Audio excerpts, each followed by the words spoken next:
안녕하십니까. YGU 영산대학교 사이버보안학과 안미정 교수입니다.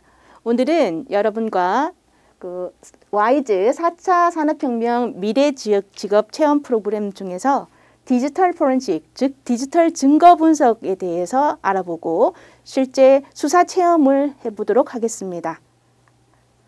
자, 여러분들이 디지털 포렌식이라는 단어를 어디에서 많이 들어보셨나요? 지금 보면 각 뉴스에서 나왔던 헤드라인들을 보실 수 있는데요. 세월호 탑승객 휴대전화에서도 디지털 포렌식이라는 말이 나오고 숙명여고 시험지 유출 사건에도 디지털 포렌식, 그리고 최근에 있었던 박원순 전 서울시장의 휴대폰 전화에도 디지털 포렌식이라는 이 얘기가 나오고 있습니다.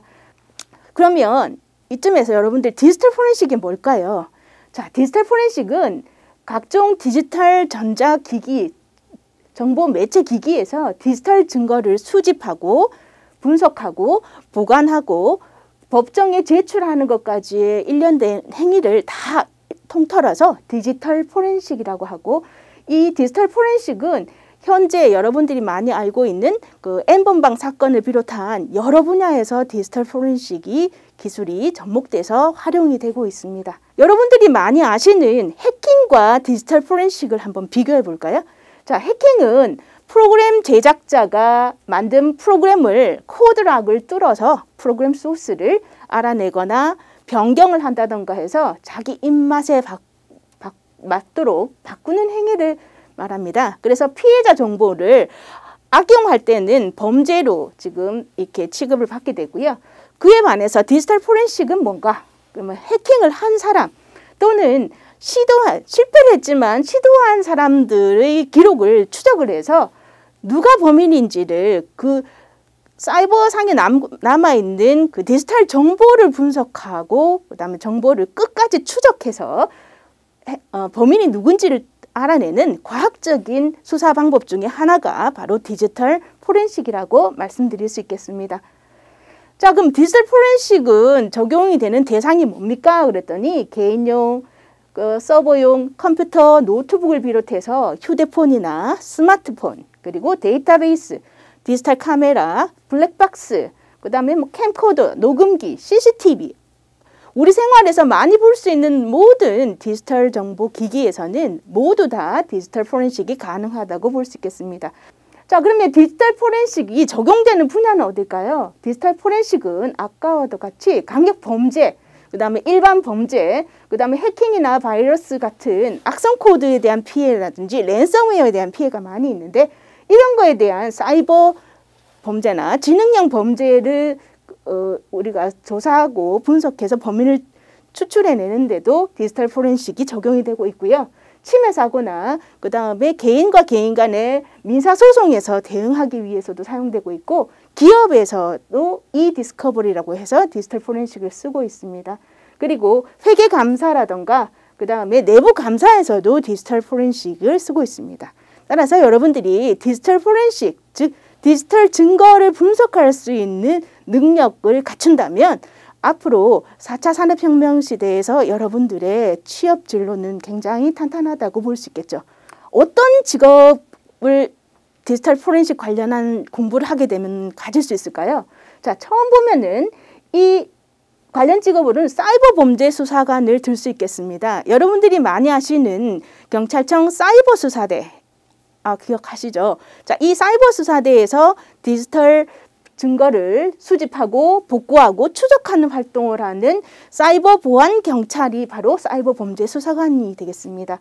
그리고 두 번째는 법무법인에서도 그 민사소송이라든지 형사소송에서 필요로 하는 디지털 증거를 또 수집하고 복구하고 추적을 해내는 법무법인 포렌식 분석가도 여기에 들 수 있겠습니다. 이런 직업을 갖는 사람이 되려면 어떻게 해야 되느냐? 그러면은 정보 이론과 그리고 디지털 저작권에 대한 지식도 있어야 되고 인터넷 윤리도 당연히 있어야 되겠죠.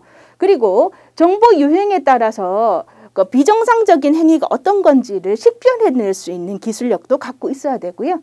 능력이라고 친다면은 정보 추출을 위해서 메모리를 덤프해낸다던가 이런 거를 추출해내고 분석하고 그다음 활용하는 능력을 비롯해서 디지털 포렌식을 하려면 각종 소프트웨어나 장비들을 사용해야 되는데 이 소프트웨어나 장비들을 잘 활용할 수 있는 능력도 당연히 필요로 하게 됩니다.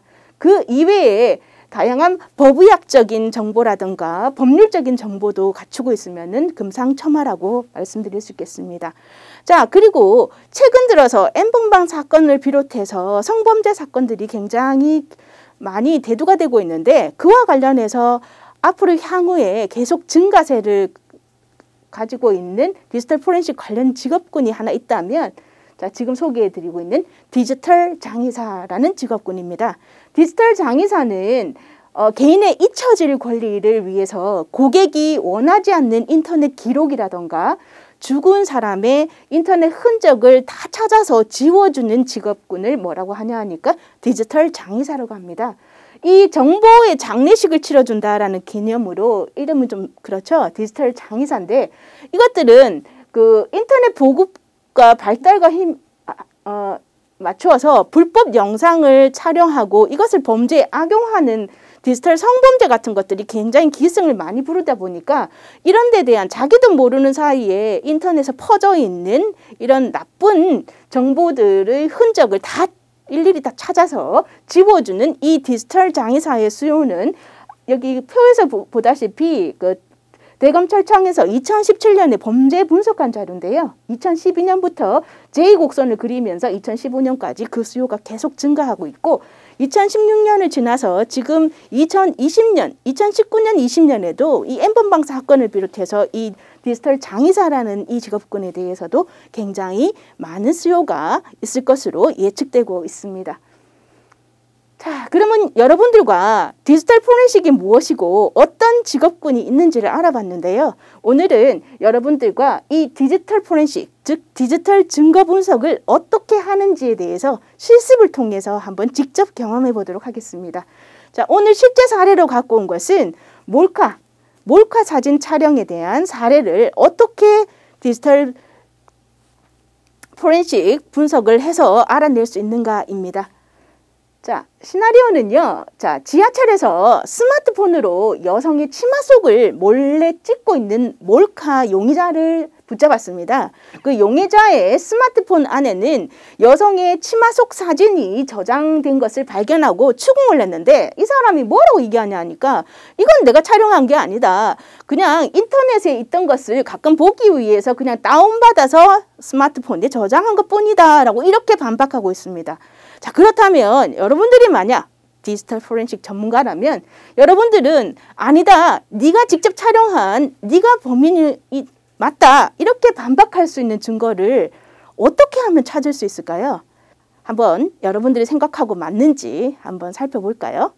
자, 정답은 바로 4번에 있던 이미지 파일을 핸드폰으로 촬영을 하게 되면 이미지 파일에 해당하는 사진만 찍히는 게 아니라 그 안에는 스마트폰의 제조사와 모델명, 그 다음 파일의 생성 일시 같은 거, 그 다음에 플래시가 터졌는지 조리개가 얼마만큼 열리고 닫혔는지에 대한 모든 정보가 기록이 되거든요. 그 정보를 메타데이터라고 합니다. 이 메타데이터를 분석하면 그 사람이 실제 거기서 스마트폰을 가지고 몰카를 찍었는지 찍지 않았는지를 확인할 수 있습니다.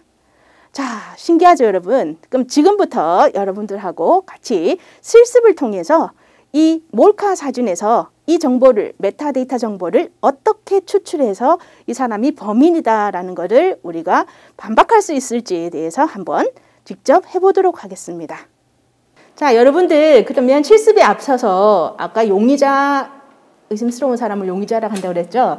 이 사람이 정말 스마트폰에 담고 있는 사진이 정말 이 사람이 말대로 인터넷에서 다운받은 건지 아니면 이 사람이 정말 몰카 사진을 찍은 건지를 알아보려고 그러면 이 메타데이터라는 이해를 조금 하셔야 돼요. 이 메타데이터가 뭐냐면 우리가 사진을 찍잖아요. 디지털 카메라를 가지고 하던 아니면은 뭐 여러 가지 방법을 통해서 우리가 사진을 찍게 되면 사진에는 그 사진을 찍은 이미지만 들어가는 게 아니고 각종 그 카메라 제조사, 그리고 카메라 모델이 뭐였는지, 그 다음에 회전 방향은 어쨌는지, 그리고 날짜와 시간, 촬영한 날짜와 시간은 뭐였는지, 그 다음에 색공간이나 초점거리, 어떤 필터를 썼는지, 그 다음에 플래시는 터졌는지 안 터졌는지, 그 다음에 ISO 속도라든가 조리개가 얼마나 열렸는지 하는 모든 정보들이 다 들어가요. 특히나 여기서 중요한 게 위치 정보. 위도 경도 정보가 같이 들어간다는 건데, 이게 같이 들어갈 수밖에 없는 게 스마트폰, 갤럭시나 우리나라에서 제조되는 폰들을 사잖아요. 그러면 초기 상태에서 맨 처음에 세팅을 할 때 디폴트로 뭐가 들어있냐니까 위치 정보를 켜게 돼 있어요. 그러니까 만약에 자기가 모르고 그냥 계속 켜놨어요. 그렇게 되면 어떻게 되냐니까 계속 사진을 찍거나 이렇게끔 하게 되면 위치 정보는 계속 들어간다는 거죠. 그런데 그런 사실도 모르고 어떻게 하냐니까 그 정보를 인스타그램에서 뭐 어디서 맛있게 찍은 음식 해서 올리고, 이러다 보면은 뭐가 유출돼 버리냐니까 GPS 트래킹이라고 그래서 이 사람이 어디를 하루 다녔는지 정보를 인스타그램에 올린 사진만 보더라도 다 알게 된다는 거죠. 그럼요. 숨기거나 제거를 해야 되겠죠. 그래서 그 제거를 하기 위해서 툴이 하나 필요한데, 포토스케이프라는 툴, 이 두 가지 툴을 가지고 확인도 하고 삭제도 하고, 이 두 가지 방법을 한번 써볼까 합니다.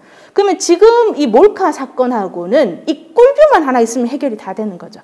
꿀뷰는 있는지 없는지 정보만 확인한다 그랬죠. 자, 그러면 선생님하고 이 꿀뷰를 이제 다운로드해서 이제 그걸 열어볼 텐데, 자, 이 꿀뷰는 여러분들이 그 구글이나 네이버에서 꿀뷰라고만 치면 이렇게 쉽게 다운로드 할 수 있어요. 그리고 이 툴은 반디소프트라는 회사에서 만들어진 무료 소프트웨어인데, 개인이 써도 되고 기업에서 써도 되고 관공서 써도 되고 그거 아무 가리지 않는 소프트웨어입니다. 그래서 이거를 이렇게 다 설치를 딱 하게 나면 꿀뷰를 실행을 시켜서 우리가 그 사람이 찍었다는 파일, 몰카 사진을 한번 열어보는 거죠.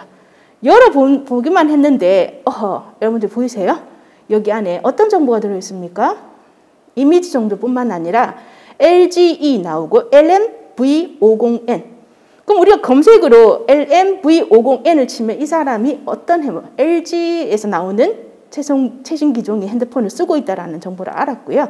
그 다음에 촬영 시간이 언제인지 나오죠. 여기 정확하게. 자기 개인정보가 유출되는 그런 불상사를 저지르고 있다는 거죠. 그래서 알면은 뭐죠? 그냥 상식이지만 모르게 되면 자기가 피해자도 될 수도 있고, 그죠? 굉장히 나 모르는 거 아닌가 이런 생각하지 마시고, 오늘은 여러분들도 안전하게 데이터를 삭제하고 그 다음에 자기의 개인정보를 다른 사람에게 노출되지 않게 안전한 그 사이버 범죄에 노출되지 않도록 하는 거를 지금부터 선생님하고 같이 실습을 통해서 한번 해보도록 할까요? 그리고